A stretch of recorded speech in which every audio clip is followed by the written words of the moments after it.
Yes, I do think we'll get a deal.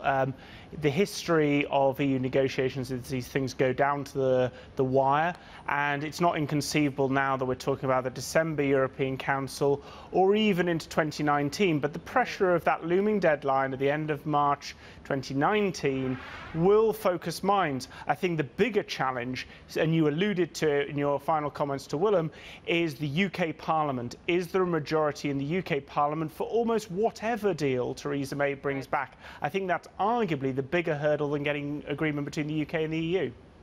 And Simon, given that that risk is out there, do you think that could force the hand of some of the negotiators in Brussels, force the hand of Michel Barnier not to be too tough here?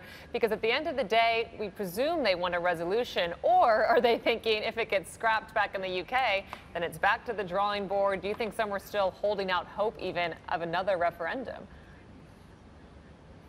Well, I'm full of admiration of Michel Barnier if he can understand UK politics any better than the rest of us. But he has to make that same calculation: is how far does he push Theresa May? Because of course he may find himself, if he pushes her too far, negotiating with a harder version of a Conservative government, harder in terms of a more separatist vision of Brexit, or indeed with a Labour opposition which has a fairly convoluted view, if it was to take charge of negotiations, on how Brexit evolves. So you're absolutely right that Michel Barnier must factor this in, but I'm not convinced that he knows any better than the rest of us how febrile UK politics is going to react to one version of a deal or another, because we are talking about the final few percentage points here of a deal, and actually, you know, what the parliamentary calculus is, who likes it, who doesn't like it, is very, very sensitive at this stage.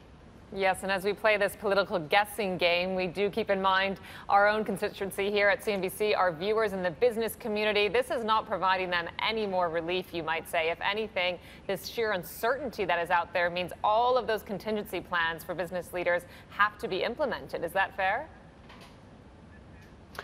It's entirely fair, and if you look at the damage that has taken place to the UK economy, while it has been, since the Brexit vote in June 2016, while it has been lower than some of the more extreme suggestions, you do look at business investment as the one area where there is a clear delta between what should have happened over the last couple of years and what has actually happened. And you ask yourself, what is going to lead to that latent business investment that is clearly sat in the wings waiting for more clarity to come in?